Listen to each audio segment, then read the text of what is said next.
And we are live. Go for it. Hey everybody, this is Alan Bechtold broadcasting from the Bat Cave. We're back with the Fantastic 40 Masters of Marketing Roundtable Session 5. This is where this esteemed panel we've gathered tonight is going to discuss questions that we're receiving and have received from the attendees regarding taking your business to the next level. Steps, tips, ideas. This is everything from preparing a business to sell to just getting more money coming in, doubling the revenue, whatever. It's kind of open that way. If you're new to this webinar, this is the first one you may be watching. There's 4 other excellent episodes that are waiting for you.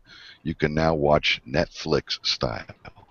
Take a whole day and just browse through all of them if you need to, but hang with us. This was born as an idea roughly 2 months ago.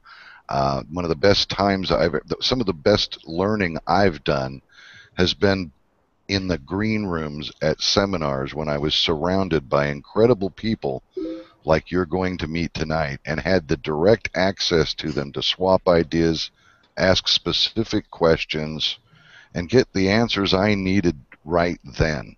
And I figured out that may be something that everybody else is missing who doesn't get that ability to step into that green room and have a group like this available to answer those questions. So rather than a presentation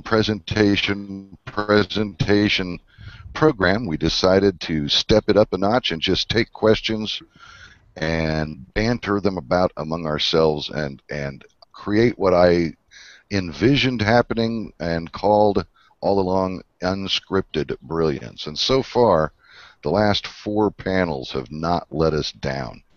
So these guys have a high bar to jump over tonight. And I see they all brought their poles. They're ready to jump. So you're going to see some super great stuff. And that was an intended pun. We're just really glad that you're here, and I want to hand this over. We're also joined, by the way, by our excellent producer and director, Zane Miller. He'll be pretty much running the show behind the scenes, and as soon as I bow out and go back and jump in the bat car and head off of this stream, I'll make room then for our wonderful moderator, Heather Vale, who will step in. To begin with, I'm going to hand this back to Zane so that you can, he will walk you through an introduction and let each of these great panelists introduce themselves to you today. All I want to say before I leave is every one of you here on this panel, I am more honored than you can imagine that you agreed to join us for this very bold experiment. And it's turning out far better than I thought and far crazier than I ever imagined. So I guess that's a good thing, right? Have at it, Zane. I'm out. Well, I'm just going to be an audience. I'll be an audience member tonight. Good on you, Alan. All right, so welcome everybody. Now that you have context of what's happening, I'm going to go ahead and I'm going to give everybody a chance to introduce themselves here in the panel, and that'll give everybody, a chance to get settled, and all of you who are watching a chance to meet the panel, so to speak. So let's go ahead and jump into it right now. Now, the first person that I see here in the panel here is Brad Gosse. Now, he was actually the first person I ever interviewed, and I totally ruined his name. I called him Brad Gosse. And he was nice enough not to make fun of me in the not the hangout, but in the interview. I've seen this guy do some amazing things. You know what? My introduction just doesn't do him justice. I'm going to let him tell everybody a little bit about himself and his business. Brad, welcome to the hangout. Hey, thanks for having me. It's always more fun when someone else does all the talking for you. You kind of sit back and enjoy it. But thank you for that. I'll just give a quick history. I started online in 1997. That was my first business. I started out in the adult entertainment sector. Was #1 for porn on Google for about 18 months. #1, #2, and getting about 250,000 visitors a day to my website, and got out of that business. Now I'm involved in mainstream. I own a stock graphics site called VectorTunes.com. I'm a shareholder in JVZoo. I have my hands in a lot of different pockets, so I know a lot about. I thought you said you were done with porn. Wait a second. Don't tell. So yeah, I'm involved in a lot of different things, and I know a lot about scale, about handling massive amounts of traffic, buying huge amounts of traffic. It's kind of my specialty. So that's it in a nutshell. Great, awesome. Thank you for being here. Really looking forward to your insight. Every time that I've seen you on a panel or even seen you speak or anything, it's always been awesome advice. So thanks for being here. So next up is Chuck Mullaney. Now this guy is the brains behind SendReach. I was one of the last people to jump on the bandwagon, but I absolutely love it. Aside from that, I know Chuck as just an awesome guy. So Chuck, why don't you tell everybody a little bit about you and your business? Well, first I need to clean up that rumor. Just not awesome. Hard worker, obviously, and it's more about email relationship building than anything for me. And so SendReach was just an obvious evolution to that. I started online in 2003. Well, 2003 is when it started to work, and ever since then, it's always been about the email list for me. So a little bit of the tech side, a little bit of the marketing side, but really right in the middle and all about email. But I'm happy to be here, and I've got a lot of guys here I can't wait to hear from as well, including some friends I haven't seen in a while. So this is good for me. Thanks. Excellent. Great to have you here. So next up, we have now on my screen it says InVids. That's the sponsor of these Hangouts. But actually, it's Vito. Right now, I read it on the panel as V. Michael Santoro. What do you prefer? Either way, V. Michael Santoro is kind of my author name. I'm a published author, and essentially that kind of stuck online as we built our brand for our business. We launched InVids about 2 years ago and built an online cloud-based video marketing platform that does smart videos, and we're really excited about it. I've actually been working online roughly about 12 years now. Started with affiliate marketing like a lot of people do, and after I put my daughter through college and paid for a wedding, I decided, wow, this is pretty cool. I think I want to do this more full-time. I had a background in high tech, and I was an adjunct for Central Connecticut State University. So I had a pretty good understanding of technology. Then we went into the local business and built a very successful offline business and built a brand, wrote a book, had it endorsed by some people like Joe Vitale, and then we took it to the next level, which was we wanted to become more of a technology company, and that's where we're now launching InVids. So I'm really proud to be here, and I hope that can enjoy making a contribution. Fantastic. It's great to have you here. So next up in the panel here we have Joel Comm.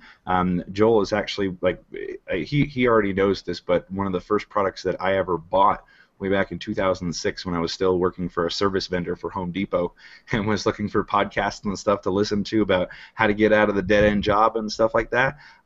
Joel Comm was one of the first people that I recognized as an author.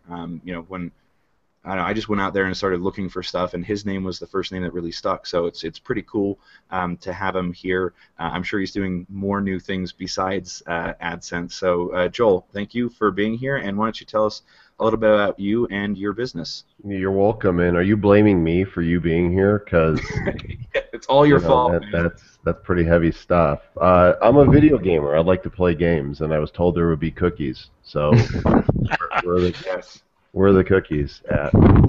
I've been at this. In the mail. As of next July, I'll have been building websites for 20 years. Good grief! Has it gone that fast?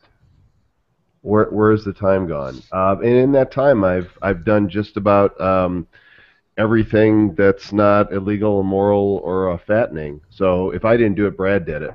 And played with some apps, written some books, done social media, taught on AdSense, spoken on stages here and there, and done a couple of webinars. So I'm glad to be here. Fantastic. I'm looking forward to the contribution from Joel Comm. Now there's contributions. I just gave to ALS, man. What's going on here? Good times. Good times. So next up in the panel, we have Kevin Hogan. Kevin, welcome to the Hangout. Why don't you tell us a little bit about you and your business? Hey, Zane. It's good to be here. What a bunch of very sharp minds on this panel. I know every single person's work on this panel. Just brilliant. It's cool to be here. Author, written a couple of books just like Joel. Spoke at a few places around the world, hung out, been online since 94, started a business 96, did okay, and Alan decided he wanted to get me to do this, which I was ecstatic about, right, Alan? So anyway, so go ahead. Good job. It's nice to see everybody. I really admire all of you guys, Chuck and Brad, and everybody here is just amazing. Joel, it's a great group of people. This is amazing. Yeah, it's gonna be a good hangout. We're gonna really leave things out with a bang tonight, I feel. So, last but not least, we have Michael Penland. He was actually here last night and contributed a great deal. Had a lot of awesome thoughts, and he wanted to jump on tonight because tonight is all about taking your business to the next level, and he's got some great advice to add to the panel. So here we are. That's everybody. So I'm actually going to go ahead and start with the questions because it looks like Heather wants to leave us in suspense, so that's totally cool. So I'm going to just lead the charge and jump in with the first questions. For those of you who haven't been in a similar round-robin discussion, that's pretty much it. We're just going to go through some different questions that we've already got and fire it away and let the discussion sort of take its own natural course. And I'll be there to lead the conversation. So let's go ahead and jump in. I think this question from Stephen from New Zealand, Auckland, New Zealand at that, I think he's got a good question to start out with, especially taking your business to the next level of growing. He asks, is it better to start with a broad niche and then specialize for growth, or the other way around? Somebody who's very good with scale, I believe, would be a good person to weigh in on this to start out would be Brad Gosse. Brad, what do you think about Stephen's question?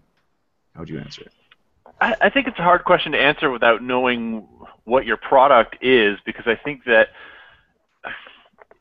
the answer could be different depending on what it is that you're selling. I mean, if you're selling real physical products where you want to keep your inventory to a minimum, especially starting out, or if you're dealing with fulfillment companies, whatever it might be, I think narrowing your niche and going after something that's that's a bit smaller and then working your way up makes a bit more sense. If we're talking about digital products where maybe they're a little bit easier to build up in terms of, you have human assets that are creating the products for you or something like that, you might want to look to go a little bit broader, but it's a tough question to answer without knowing what the product is. Okay. All right, Joel, did you want to weigh in on this at all? Well, yeah, because I can make myself look smarter than Brad by saying that I have an answer, even if I don't. So it's because appearance is everything, right? Perception is reality. I always like to come at it from a much tighter niche, right? Let's figure out something that's, especially now, right? When we got into this 20 years ago, or even if you got into it 10 years ago, you could hit something pretty broad and there wasn't a ton of competition, but there's so much competition now that I think the more you micro niche your product, your site, your market down, the more likely you are to hit a target. And I may be right about that. It's also harder to screw up if you go for the small niche first. Oh, look, it's Heather. Yes, and Heather's here. Yes, it's Heather. She chose to no longer leave us in suspense. So we got this first question rolling. Brad and Joel were kicking you around. We were talking about, is it better to start with a broad niche than specialize for growth, or the other way around? And we've got some good tossing around of the question so far. Feel free to jump in whenever you're ready to rock and roll, Heather. Okay. Has everyone answered it that wanted to answer it, or does someone have something else to say? I'll say something. All right, cool. How you doing? Somebody's got to come in here and stir it up, okay? Of course. That would be me in a lot of cases. Okay, all right, go start stirring. Okay. I'm actually of the opposite feeling on this because I do a lot of one-on-one training with people that are brand new, and I always seem to push them in the direction of something huge market-wise, because I'm afraid that it puts them at a disadvantage if they're trying to sell their little trinket in a little tiny market before they learn how to market. So from that avenue, I would say it's all about a big market first, pay your bills, then you can start specializing. But it would make sense that we all have different opinions about this based on, you know, where we're attacking it from. I just have so many people that have come to me and said, okay, Chuck, I paid you to be a mentor, and here's why: because I sculpt these things, and I want to sell these online. And I'm going, how in the hell am I going to find the 10 people online that want to buy this thing, you know? So I send them to something big, as in, you know, BizOp or maybe the fitness niche, and let them start paying some bills, and then they can do it that way. But I'm enjoying the heck out of this panel, to tell you the truth.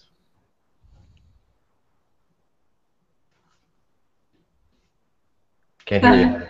Oh, there you go. Yeah, I muted myself. There you go. Okay, so all right, so we've got some differing opinions as usual, and you know that's to be expected. This is marketing after all. There's more than one way to skin a cat. There's more than one way to market. So that's why we have these roundtables, so that different opinions and different approaches can get out there, and people can kind of pick and choose what works for them. So was that a question from the list from the audience, Zane, or is that just something that you just... Yeah, that was one of the first questions. Yeah, Stephen from Auckland. Yeah. And that's the only one. That's the only one that you did. That's as far as we got. Okay, so well, here's an interesting one. Usually I save this till the end, but let's just go for this. Scott Smith from Jacksonville, Florida, is asking, what one mistake did you make that most negatively affected your business's future, and how did you overcome it? I know Joel's made a ton of mistakes, so I want to start with Joel on that one. Boy, you're not kidding. Too many to count. More mistakes than home runs. And so if you know how many home runs I've had, you can get a handle on just how many mistakes I've made along the way. I think one of the biggest mistakes I made was bad hires, putting people in charge of my company. I've been embezzled from, and I had a person running my company that I think was more interested in running his company than mine, and he staffed me up beyond any level that I really wanted to be, and it led to a lot of turmoil, and so I took a sabbatical back in 2011 and let go of everybody, and I'm really happy because I'm a solopreneur again. I work at home again. My commute is great, and I have joint venture partners and outsource people that I work with, and the idea of ever having a large business again is not something I want to do. Okay, cool. What about Chuck? What kind of mistakes have you made? This will take all night. No, let's just have one then. That's cool. First of all, very similar to Joel. Except it was my own mistake. It wasn't a partner or a hire. I staffed up, thought that was the right thing to do, and put myself under $40,000 to $50,000 a month in overhead, and get lost focus on making money at the same time. So that was really, really bad, and cleaned that mess up. And again, now I have the freedom of working in my house in pajamas, which is a win. But other than that, I would say I'm now very, very careful who I partner with. I've gotten so optimistic when somebody comes to me with an idea or something. I can just really try to see the end game and get excited about it. But the problem is I needed to focus a lot harder on who I'm partnering with. So that lesson I've learned pretty hard. Okay, cool. What about Kevin Hogan? I'm sure you've made some mistakes. Oh my God. My life is littered with them. When Joel said that about hires, I thought that was just the great cognition for everybody. It's not necessarily just the hires, it's the people that you work with on your projects. You think your project is going to get you X dollars because you're going to work this hard on it and have your people work on it this hard, and then your partner over here who convinced you of the idea, but I can't. But they don't, and then you're stuck with it. And boy, and then when your reputation's on the line, that partner can impact you too. So you've got to really think hard. Don't just grab a partner because you think that they're going to be a good person to work with. You want to pick a partner based on their character. Do their values align with yours? Does it make sense that you're working with them? Are they really going to be profitable? How do you know? Is it agreed? Do you have it in writing? Do you want me to go on or just go back to Joel? Because he's probably got the same story. But yeah, Joel brought up the greatest. That's the whole deal right there. If you're going to put yourself together with people, put yourself with people who you really have certainty in. Yeah, okay, that's some good advice. Let's hear from Brad Gosse. Big mistake.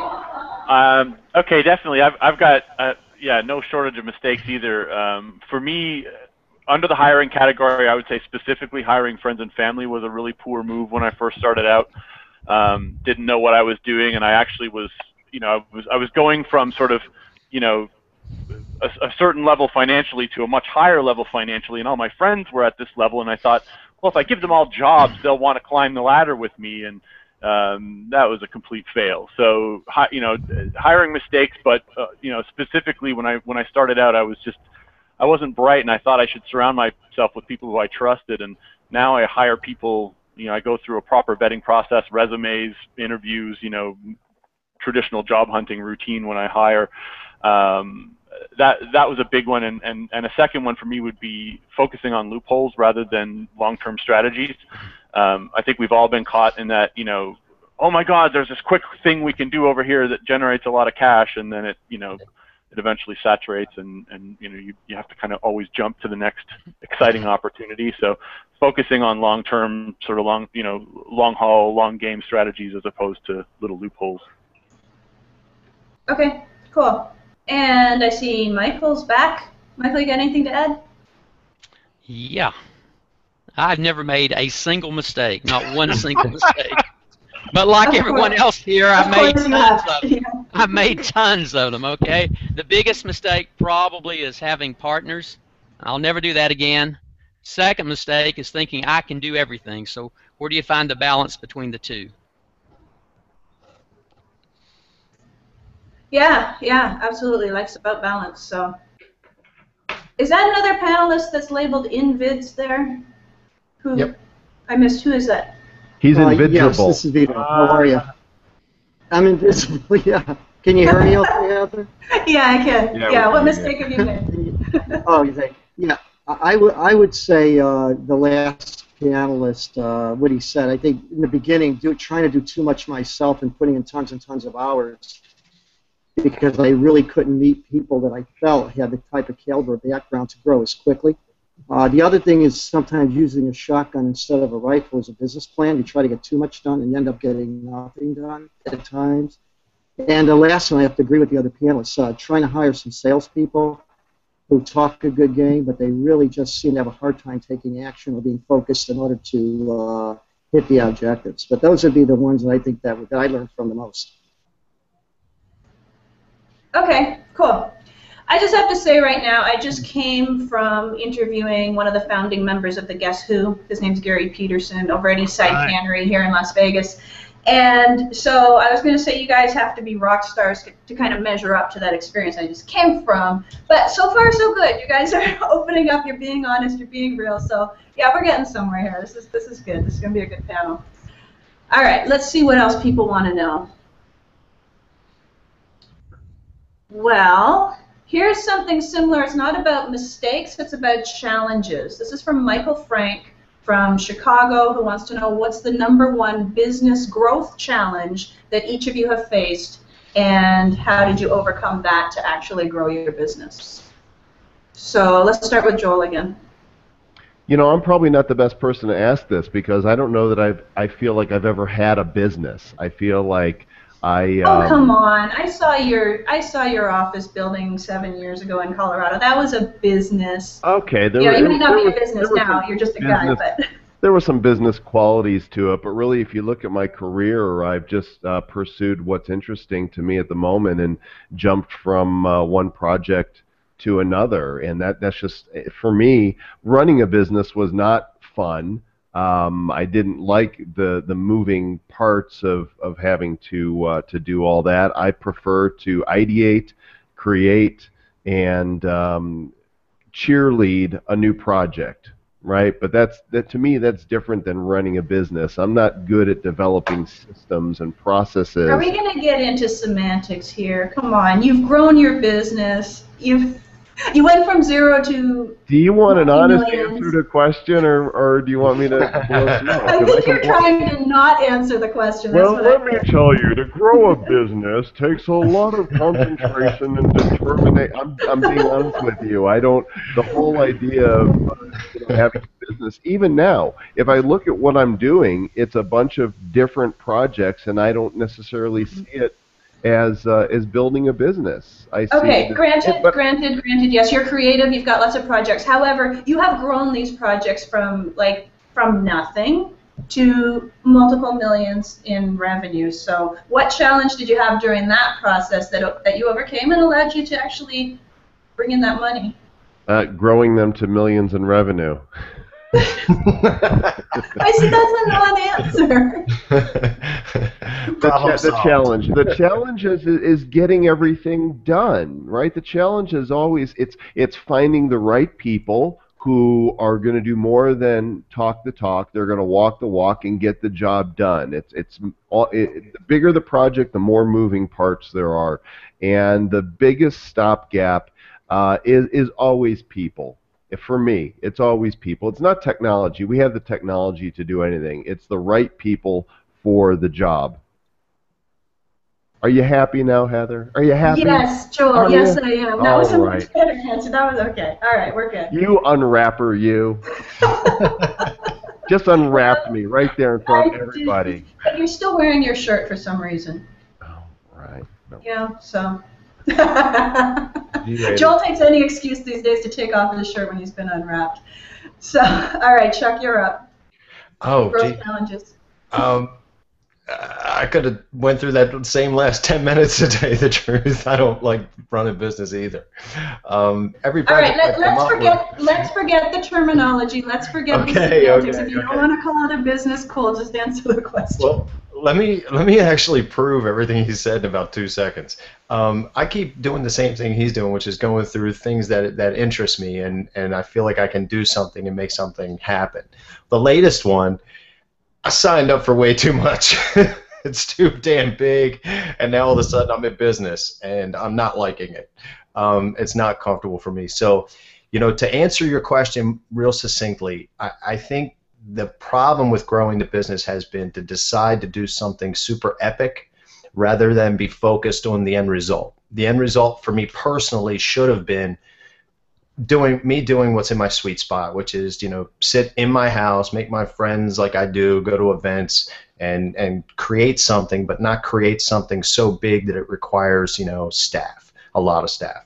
So, yeah, I mean, to tell you the truth, again, I'm the wrong guy for this too. Not trying to dodge the question. It's just. However, you guys are on this panel, and the panel's about growing your business. So, just saying. They're grown, okay, and they're grown, obviously. Yeah. But I think that what you're hearing is that the smartest moves are to find the real money makers that don't necessarily require you to be the biggest employer in your town, and a lot of these ideas that some of us come up with are so grand that they require that. So biggest challenge, people, no question. I'm detecting a theme here. We keep hearing about people over and over again, that the biggest challenge, the biggest mistake being dealing with people. So can we just get rid of people and just go back to being solopreneurs? I mean, is that... That's what I did. I think it's because we all just really want to go back to that first one that worked. Yeah. Just you on a laptop. Well, there's something cool about working in your underwear. I mean, that was always the selling feature. A lot of marketers played off that. So, you can't do that when you have 20 people in an office. No. So, well, I mean, you can, but I don't suggest that you do it. Or when your business is doing a Google Hangout. No. Oh, no, you can. Because they don't see. This is what news anchors often go on air with, just wearing underwear from the waist down, and so we can do that. I mean, I'm not telling you what I'm wearing from the waist down. All right. I got nothing. Okay. All right, Brad, growth challenges. How'd you overcome them? Brad's not wearing any underwear. For me, the biggest challenge, I think, when I started my internet company, I'm an introvert, and for me, it was actually what attracted me was the idea that I could lock myself in my house and work on my computer all day and not have to face people, because I worked in retail before that and I learned to hate people. That's okay though, I'm reformed, I like people again. But the biggest challenge for me was the amount of travel, that's required to be highly successful in this business. I think a lot of people underestimate that when they start an internet company, that you're not going to have to get on a plane and go places. But I can't even count how many times I've been to Vegas in the last year, or different places. And yeah, a lot lately. I mean, and I love it. I love being in those places. I don't like getting to those places, and the travel portion, the actual getting on planes and all that bullshit that everybody deals with when it comes to travel. It's when you do it a lot, it's actually really draining. And I'm still shocked at the amount of travel that even though we have Hangouts and Skype and all this stuff, nothing replaces going to a trade show and working for 4 days on your feet and meeting thousands of potential partners or leads or customers or whatever it might be. So I'm still finding that to be one of my biggest challenges is the personal drain that travel is. Yeah, I agree with you, absolutely. All right, Kevin, what about you?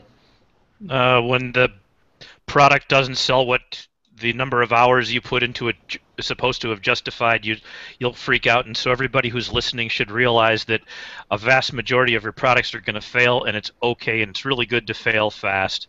And get used to the idea that somebody out there is not going to think that you're as amazing as your family or friends tell you that you are.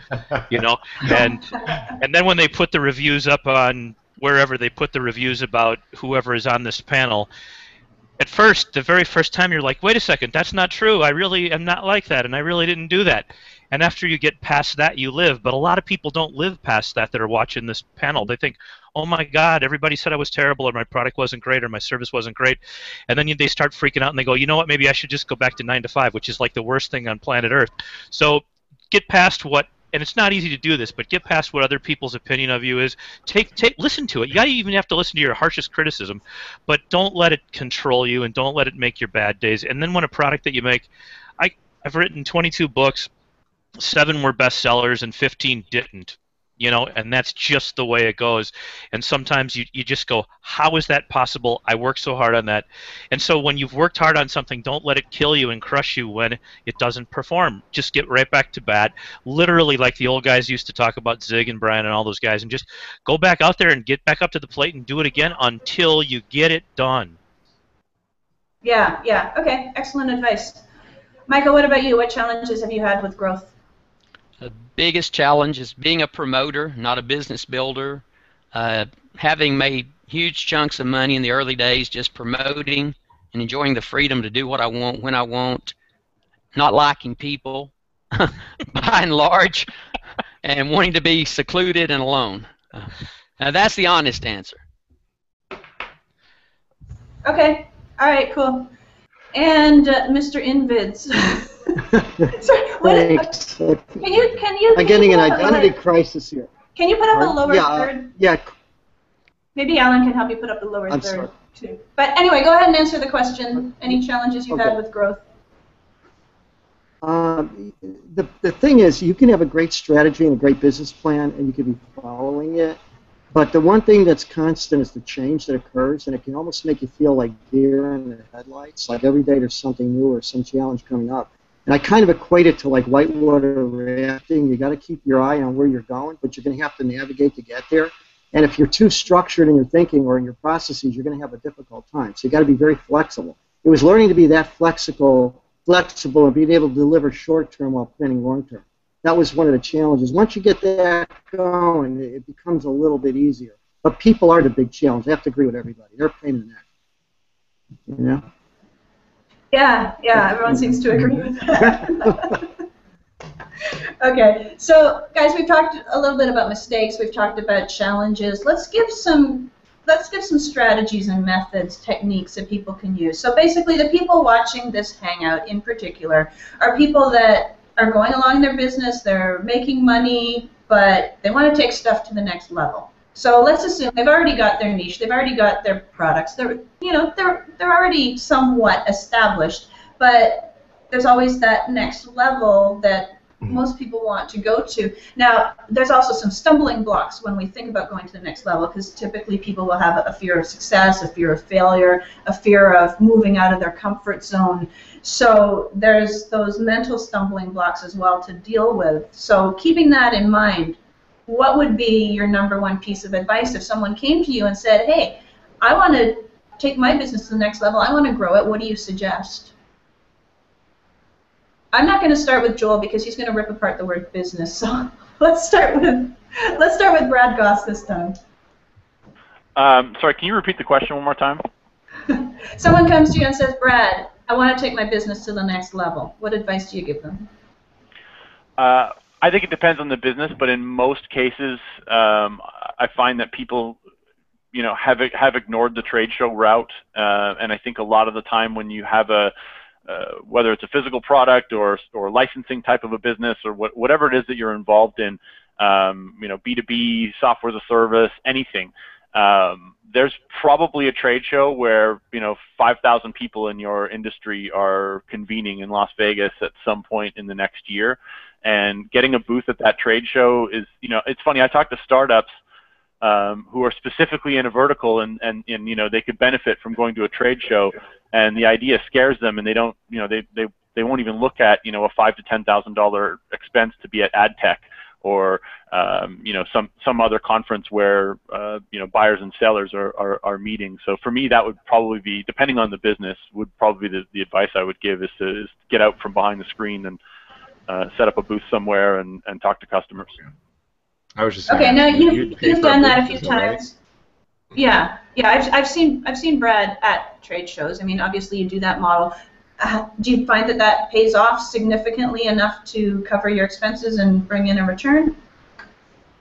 I've done in my career as an online marketer, I've exhibited at dozens of trade shows, and I've never even.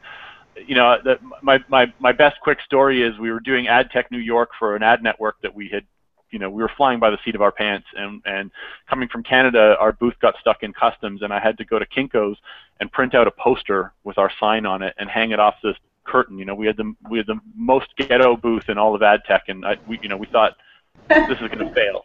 It was probably a $7,000-8,000 expense for my partner and I, plus with all in sort of to be there, and we thought, this is it. We've totally failed, and we had such a good presence there. One of the speakers in one of the larger keynote conferences said, something good about us in his talk was like, everybody's selling this and they're selling that. Go see what they're doing, and we still walked away, with 3-4 times the expense in orders just from the trade show. Not to mention all the follow-up that came from it. So even my worst trade show, was a success. So I've never failed in a trade show environment.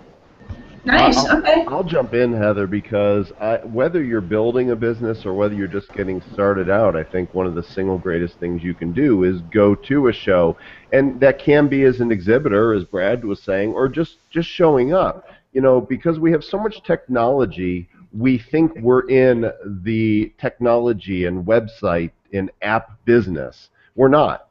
We're in the people business. It's still all about people. It's about the value that... But all you guys hate people. Sorry? All of you guys have said you hate people, you hate working with people. I never said I hate working with people. I said I hate running a business. With people, okay. Got it. I hate the role of being the boss and having to have systems. I enjoy people very much, especially cool people like the people that are here. But going to an event and just showing up, those two words, show up, I think there's more power in that to grow your business, because I can't even count how many joint ventures have come out of just showing up, how many new friendships. how many other business deals or clients and customers I've acquired, more speaking gigs, book offers. It just, so much has come just from showing up, even when I don't know exactly why I'm showing up. It's that entrepreneurial drive that just says, just go, and when you go, the magic is going to happen. Yeah, yeah. And I like how you're using show up there, because it's not just physically showing up, but mentally, emotionally, spiritually showing up with some intent. So that's some really good advice. What about Chuck? What do you think? What advice would you give? First of all, I just got a whole bunch of information from these guys. Okay, obviously I totally agree with Joel, because I go to events and there's no question show up is where it's at. Brad, I had no idea about the trade shows, which makes me feel like a total rookie. I can't believe I'm not doing that. Okay, yay, more flights, because I couldn't be closer with damn flights. Okay, but away from all that, I was going to go in a different direction. Just simple as this. You know, when something starts to work, I see a common mistake of, oh, I have to grow this thing in this direction or go pick another place to do this thing, rather than doing more of what's working. You know, so if you have something and it's selling, there's no reason for you to now make 10 different versions of it to expand. Just sell more. You know, get it out there more, get it in front of other people, and, you know, do the same exact thing over and over. That was where I was going to go. But trade shows, didn't think of that. Your mind's been blown, huh? Blown. Okay, Michael, what advice would you give? Yeah, the first thing I would ask them is, you know, what are you willing to do? What are you willing to sacrifice? How's it going to affect you if you don't take it to the next level? Because it really is a mental game. A lot of it's just a mental game, and if you don't have that part together, the other part's not going to last anyway. I've seen too many guys that made those quick millions, and they couldn't handle that. And that, as you mentioned, Heather, that fear of failure, that fear of doing, sometimes is the biggest enemy we all face. The other thing everyone has said, you got to get offline. You got to get face to face with people. And that just makes, there's a whole world out there. You can't hide any longer behind the computer screen. That would be my biggest advice. Get out there, do the trade shows, do the events. You know, find someone offline that's in your market, and, you know, have a strategic alliance with that person. Okay, yeah, good advice. All right, Vito, what do you think? What would you tell someone? Wow, everybody's covered so many of the important ones. Obviously, strategic alliances and business development like that's very important. On a personal note, I think if you look at your competition and you look at what the next level is, once you identify that, I think you need to scope out what that means. For example, I think publishing a book, for example, can get you an amazing amount of public relations. And from there, building an authority site, for example, you become a go-to person in your niche if the competition isn't doing that, because you want to be able to stand out from the crowd. And building authority and your brand is very, very important to get to another level if your competition is stiff or you're blending in like you're just one of the crowd. You want to stand out. Yeah, okay. And Kevin, what do you think? What's your advice? I think Brad's story is a really good story to remember for everybody. Geez, we went and we had a ghetto booth and we ended up doing great. And everybody always thinks you have to spend a ton of money to make money. What you really have to do is exactly what these guys are saying. You want to have your face in front of other people. As much as people are wonderful to hang out with, right, guys? People are wonderful, right? And really, that's where the money is. People always say, Kevin, how big is your list? And I say, you know, it really doesn't matter. What really matters is how big is the quality list, which is the people that you met face to face, and how much business and revenue you generate with the people, the humans that are in front of you when you talk, whether it's at a trade show, whether you're speaking, whether you're at the event, networking on break. That's where the money is really made in the kind of business that we all do. And yeah, we all make our money online. I mean, I make probably half, maybe, or 2/3 online, but maybe 3/4. In the old days, it was 50-50, not anymore. Most of it's online now. But if you don't go face-to-face and you're not with the people in your niche, whoever that group is, you're not going to make much. And you don't have to try to spend a lot of money. And that's one of the big mistakes people make early is they think that going to the next level means you got to spend a ton of cash. And you don't. being face-to-face is way more important than spending a ton of cash. Go face-to-face, find the group, whatever your niche is, and go to the industry, whatever that convention is or the event, and meet every single person that matters. But don't just go, hi, my name is Kev. Say, Heather, hey, I want to give you a copy of my new book. Can I autograph it for your mom? And can I give you a copy too? And then do that. If everybody needs to have that book, just like Joel's got, and and maybe not Brad because you're at the trade show doing your thing and you're selling more of a visual situation there. But nevertheless, make it so you're unforgettable to where you become the obvious person that people want to do business with you. You become that person, be likable and affable, and you will do pretty well because most people just want to do it behind the computer, and it really is hard to make it all happen from right here. You do want to get out there and meet the people. All right, so are you saying that even if they're scared, even if they're nervous about going out and meeting people, that just the fact that they do it will bring in some good results for them? Yeah, it's almost guaranteed because here's the seriously, I mean, these guys have mentioned, I can think of times when I went to an event where there were just far too few people and I ended up getting some of the most amazing events on planet Earth. I've ended up working with a government because I went to an event with 40 people. I ended up working for a major university doing major consulting that was unbelievable. Why? Because I was at a 9-person event that I went to. And at the time, you're like, oh, my God, only 9 people are going to be there. I'm not going to that. And then you think, but wait a second. The last time I said I wasn't going to do that, what happened was I made a dollar figure that was taxable. And you know what? You just do it. And Joel's story is correct.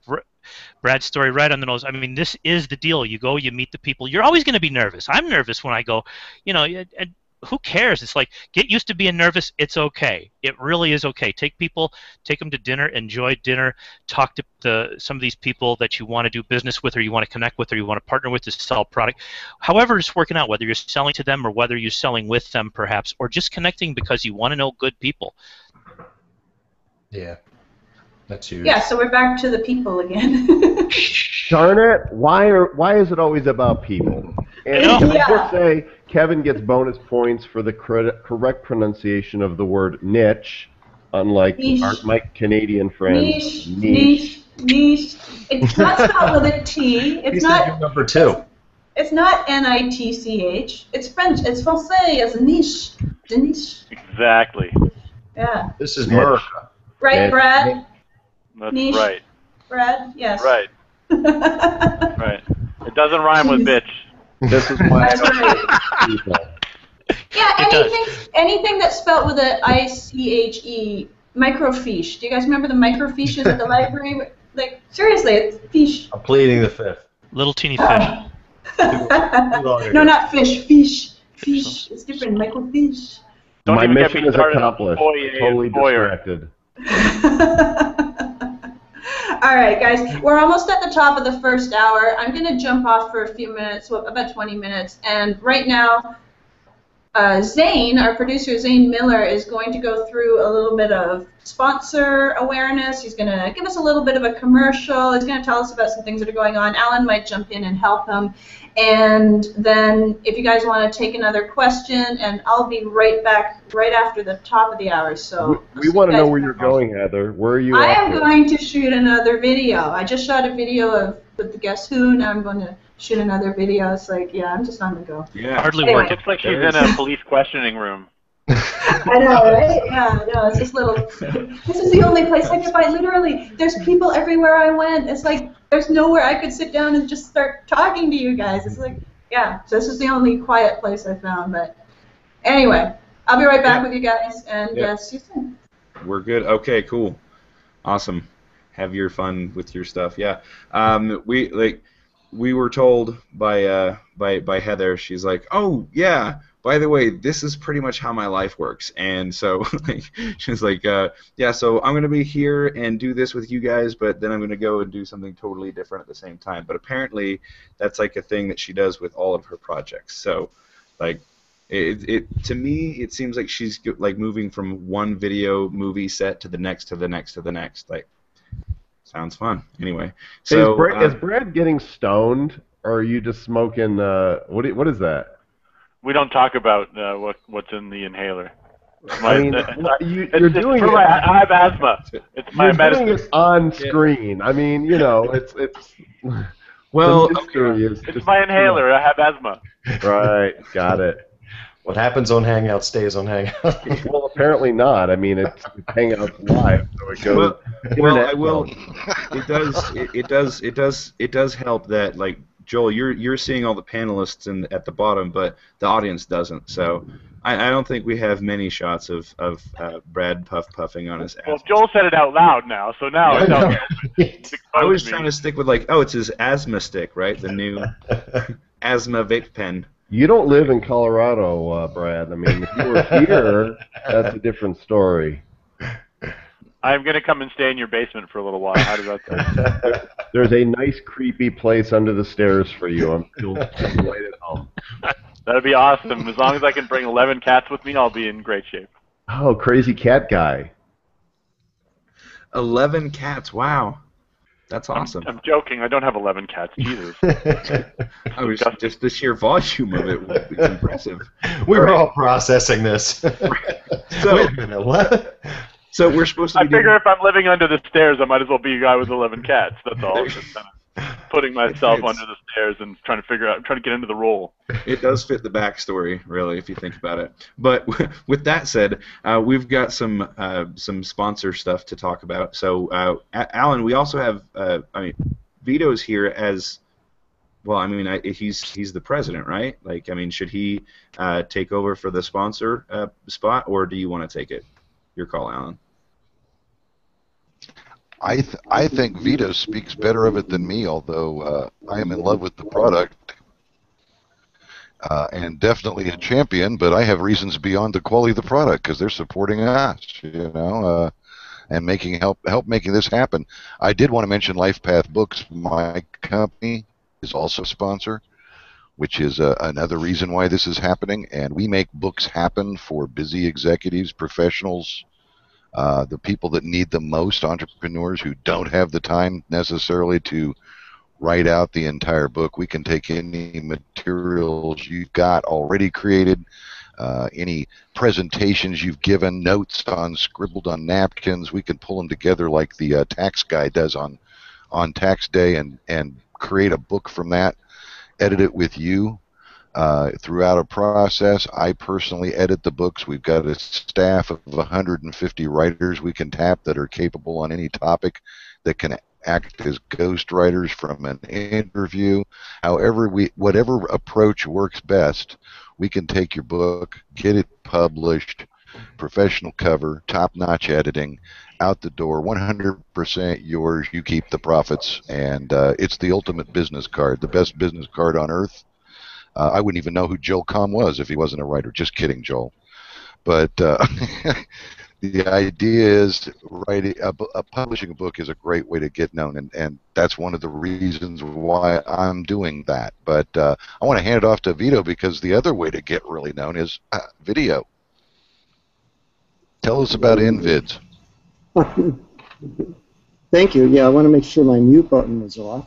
We're launching InVids. It was a 2-year project that we're really pleased with it. It's an easy-to-use video marketing platform.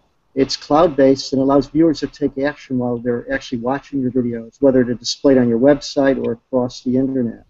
It works with YouTube. It also allows you to easily upload your video to an Amazon hosting account, and it does all the transcoding of the videos so they can play back on devices, whether they're computers or mobile. And there's built-in social media and email automation. It even works with SendReach. So basically, anyone who's listening in, Alan's going to send them a link, and you get a free membership. Back to you, Alan.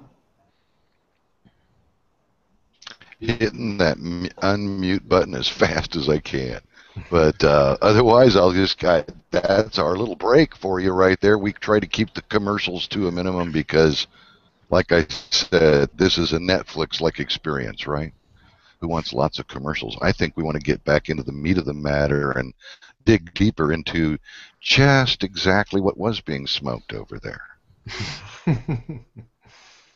You know, nobody asked Chuck what he was smoking. I'm really starting to feel centered out here, guys. This is, I don't know. Is this a Canadian thing or what? Are you guys racists? Yeah. That's just wrong. We're profiling here. That's right. Nicotine. I hand it back to the capable team there. Nicotine. You guys are doing great. Let's get on with the show.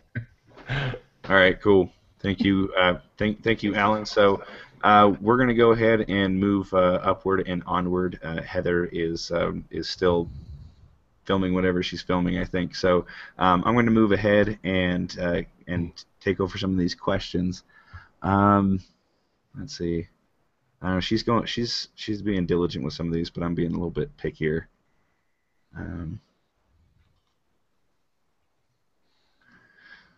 Okay, here's one.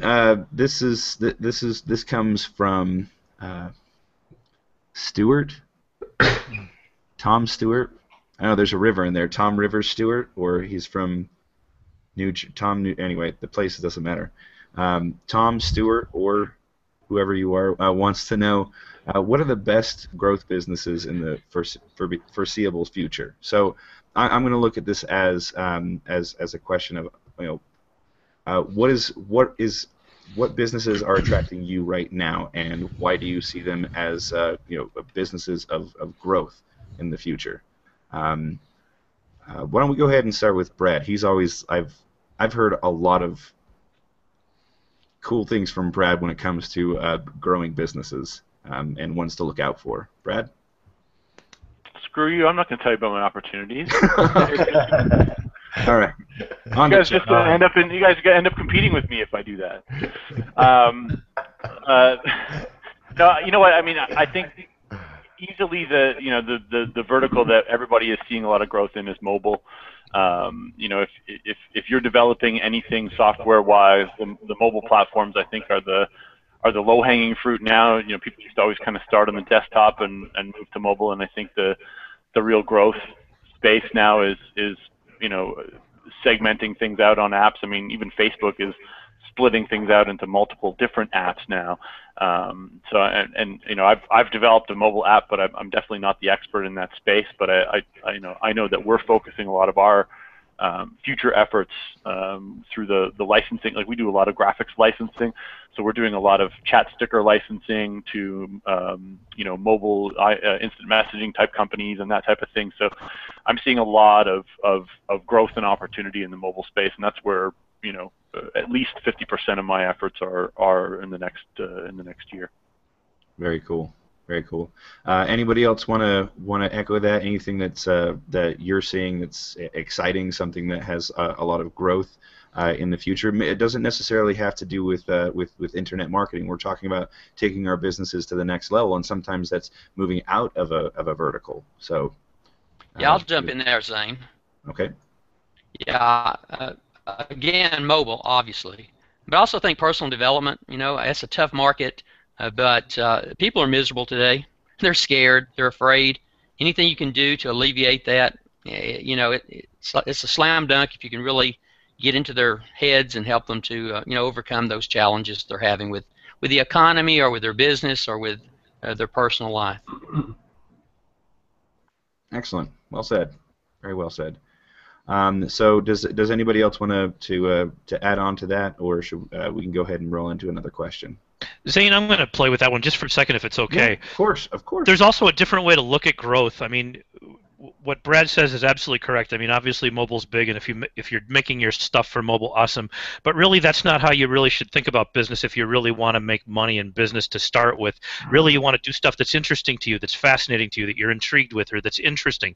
So when life sucks today or this week, or everything's going to hell in a handbasket at home, or at the office, or wherever, and whoever you're dealing with, and whatever problems you got to deal with, you're still fascinated and you still dig your business, and so you're going to go after the stuff that's cool to you. You're writing your next book, you're creating your next article, you're making your next YouTube video, because you don't necessarily love the process maybe, or you don't have to enjoy it, but it's cool enough that you like it to where this is actually, you'd almost do it if you weren't getting paid. Maybe not quite, but almost, and that's how you really grow a business long-term big, or just being old like me will do it too, but you really want to do stuff that you're interested in, that's fascinating. Don't try to fit yourself into something that you have to I'll learn all about, whatever this technology is.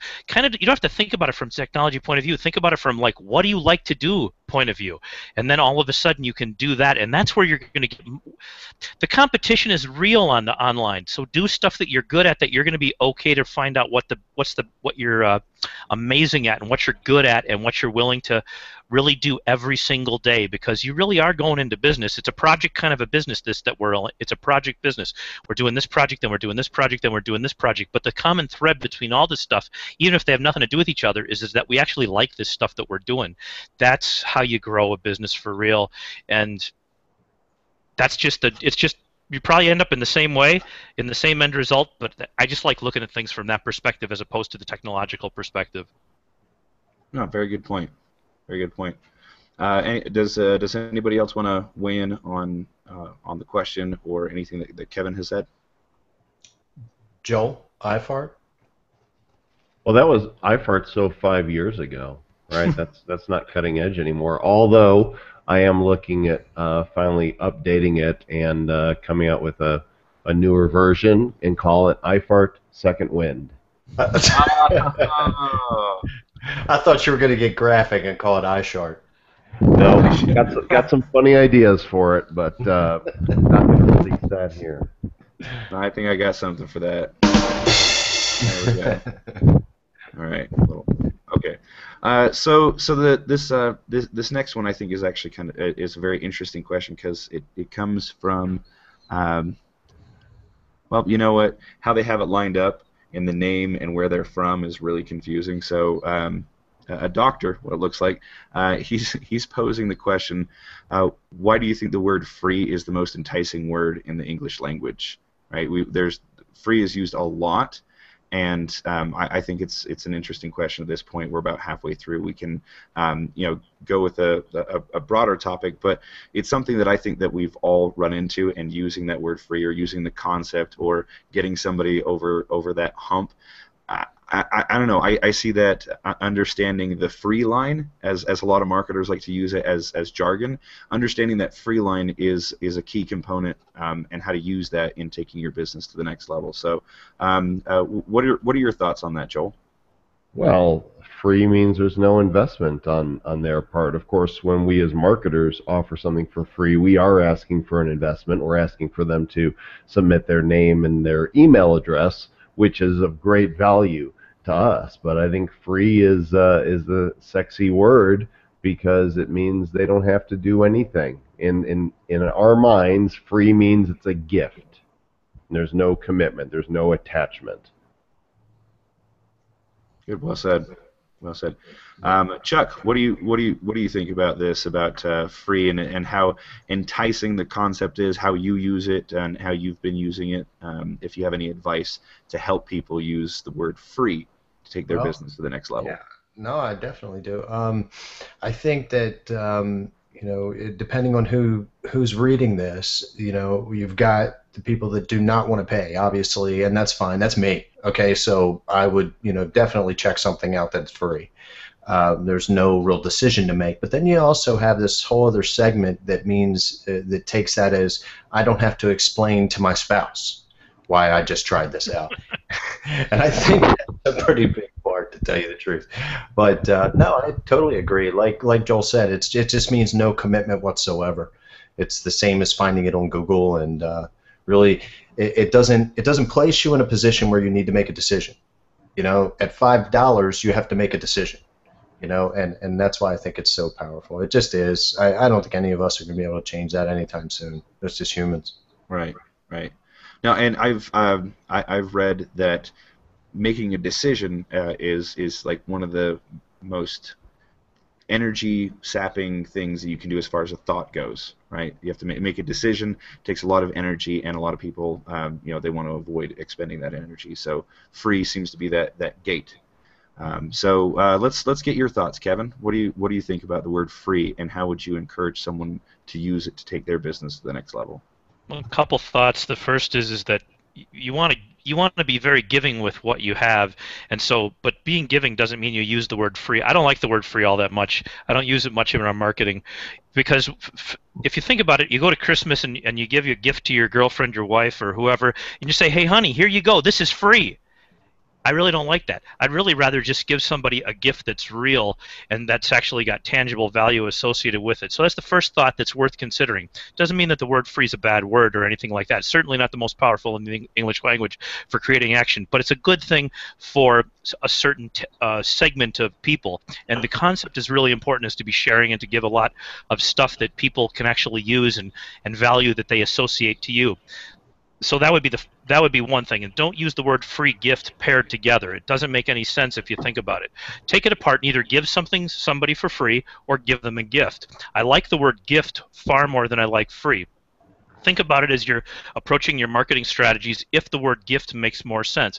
A gift assumes there's nothing really in return to be anticipated, and that's a cool thing. When people actually get a gift, there's reciprocity involved. When they have something that's free, there's not. Reciprocity is not anticipated.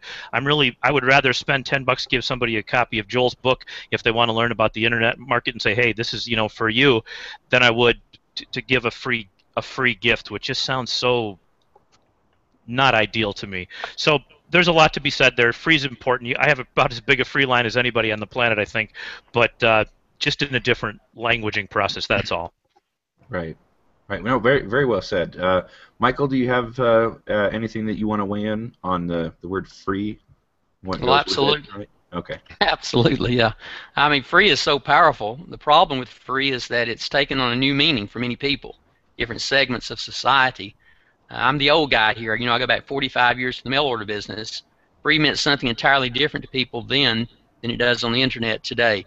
And really what Kevin is suggesting, or not suggesting, but is right on target with, is there's got to be some inherent value that they take that as having some value. Otherwise, it comes down to people just creating this lottery mentality where they're wanting something for nothing. And so I like the idea of, I'm going to gift you this product in exchange for you doing this. I just prefer that over, hey, this is free, just download it, give me your email or whatever. Both will work. I think you qualify your people by helping them to see the value of it, as opposed to, look, I'm just getting something for nothing. I like the words free trial. Yeah, absolutely. That's awesome. Mm-hmm. Right. That one is a good one because, obviously it's not forever. I love it. That's a cool use of the word, actually. Probably one of the best in our business. I don't know if I agree that free is the most enticing word in the English language. I've been pondering it here, and I could think of a lot of words that come before free in terms of raising my eyebrows. A blowjob. I mean, there's a lot of things that would, that would definitely, and I think the problem with free is, and it's been touched on a little bit here, but as a consumer, I'm trying to think like I'm putting on my consumer hat here, and walk through a department store and get pitched on whatever. Walk through a shopping mall and get, do you want free show tickets? Do you want free this, free that? The mental energy required to figure out what the fuck over is on the free. Where's the hook? What am I going to have to? Am I going to have to go to a fucking timeshare presentation or some other bullshit to get this free thing? To me, I as a busy consumer, I'd rather throw money at something and know this is a fair transaction. I'm giving you $20, you're giving me show tickets, or I'm giving you $100, you're giving me tickets, whatever it might be. I don't have to worry about what you're going to do to my afternoon or whatever it might be. So to me, I think I think especially on the internet, but in general, as marketers, we've beaten the word free to submission. Free is no longer free. It's free with a fuck over, and I have to think about what it is, and mentally going to that place requires a lot more thought energy than I want to commit to. I'd rather just pull a piece of paper out of my hand and give it to you and get something in return. Great sound effects, Zane. Hey, Joel, if you don't mind, tell me about. I didn't pay attention. Tell me how it worked with iFart in the beginning. Were you giving it away for free, or was it always, I think it was 99 cents, right? No, it was 99 cents from the get-go. There is a free version now, but we started as a paid app, and it's still a paid app.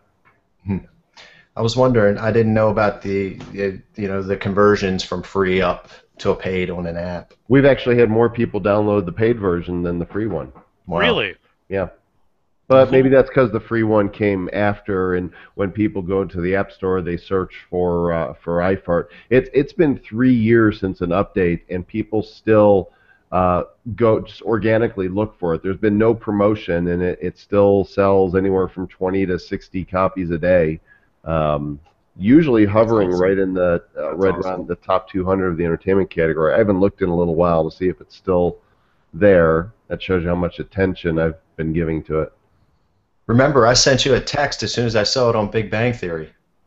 Yep. I was in shock. I was like, they're talking about Joel's app on Big Bang Theory. Yes, they are. We've had quite a bit of coverage for that thing. It's pretty amazing. Yeah. So did that okay? I'm sure viewers would be curious about that. I mean, everybody's heard about apps and what they can do for someone's business, but an app that's been mentioned on a widely syndicated television show, a very popular one. I mean, can you tell us a little bit more about how, what happened with you when that happened? I don't know that there was a whole lot of sales that came from it. I think that that audience already knew. We saw a bump in sales when we were on the Daily Show. Saw a bump in sales when George Clooney said that iFart was his favorite app in Rolling Stone magazine. And of course, the biggest bump came when we got the online coverage, and when we had the lawsuit and we made a story out of that. Usually, though, it's media coverage, unless you're like on Oprah or Ellen or some other show that a ton of people watch, it really doesn't matter. The impact is minimal, which is why I won't get on a plane and go to New York to be on a morning show unless it's going to be a long segment and a really big deal, because people respond online. They want to click and see it. And who sits down and writes down, I'm in the car listening to the radio and I'm going to stop and write, no, I've forgotten already. A song. I had one of my porn sites mentioned on Howard Stern once years and years ago, and I remember sitting there refreshing the stats thinking, this is my ticket, man. Like, I'm going to get rich off of this one mention of my URL on the Howard Stern show, and at the end of the day I had 3 sales. So, Right. It's definitely not as exciting as people think it is. This is a really important lesson for everybody, even if you're not selling porn. The basic concept here is people think if you're going to get on television that everything is going to sell, but the thing is most people don't watch their TV with their family at the same time they have their computer on. So whatever they're seeing on TV, they go, oh, I got to get that later on. And they really do think that, but nobody ever follows through. So you really want to have your point of sale right next to where the promo is. It's just that simple. So the Huffington Post won't help you today? You know what? I did that too. It didn't work. None of it worked. Joel? I'm sorry. So the Huffington Post mention won't help today? No, and there's so many articles on the HuffPo that that particular one I don't think even got a lot of reads. If it was front and center headline, then different story. But just another article on a blog. This is why when people write me and they tell me that they want to interview me and feature me, my time, it's a time for money thing, right? And you have to look and go, all right, do I want to do this because I want to do this, or am I doing this because of the return I think I might get? If I want to do it because I want to do it, then there's no question. I'm happy to do it. But if I really think I'm going to get some crazy return, there's a guy out there, and I won't name his name, but he pushes, I will get you on TV and radio and turn you into a superstar, and it's your business is gonna bust out. And I just think my personal opinion is that it's fake. It's not real. It's not legit. The reason to get on TV and radio and do podcasts is all positioning, so that you can say, as seen on, as written about in, as talked about on. That's all it is. And you can do that with a single press release. Yes, you can. $400. So you guys should all put out as seen on the Fabulous 40 Mastermind Hangout series. As seen with Heather. Yes, that'll get you a lot. All right, we got bunch of questions here that are all kind of different, but let's have this one from Albert Rodriguez. I can never say that name. Rodriguez. Yeah. Rodriguez. Thank you. That you throws me off. From Kissimmee, Florida, he wants to know, how can I create a mastermind team? I know it would help me take business to the next level. Does anyone have experience with mastermind groups? We've got a great inner circle, but it's very handpicked. And the rule of thumb is really simple with mastermind groups. Make sure that you're surrounded by exactly the people who you're going to learn from. Don't try to be the smartest person in the room. Find people who have done stuff that you couldn't even have dreamed of doing. Put yourself in their room. Start measuring yourself by them and go, oh my God. I used to hang out with Jeffrey a lot, Jeffrey Gittimer, and Gittimer would look at me and say, how much you getting paid, Kev? And I'm like, I make X dollars per presentation. He says, well, I'm 2.5 times as good as you. That's amazing. Just torques you off. And then as soon as you start making more money, you go back and you talk to your mentor or one of your people in your group and you say, how you doing? Oh, I'm making this now. And then they say, oh, well, you're still almost as good. But if you surround yourself with people who are not as good as you are, all you've done is create a bunch of sycophants. It's not useful. Get in there with people who are really freaking amazing. Like the people on this panel. I mean, everybody here has sold at one point or another more books or done more at a trade show or done more in different segments than I ever have touched or will. That's who you want on your mastermind. Okay, but then they'll be looking at you and saying, why is this guy here? He's going to bring us down. Well, I might bring something to the table, too. It's possible remotely that it could be happening. Okay, so focus on your strengths. All right. Yeah. All right, Chuck, what advice do you have for a mastermind group?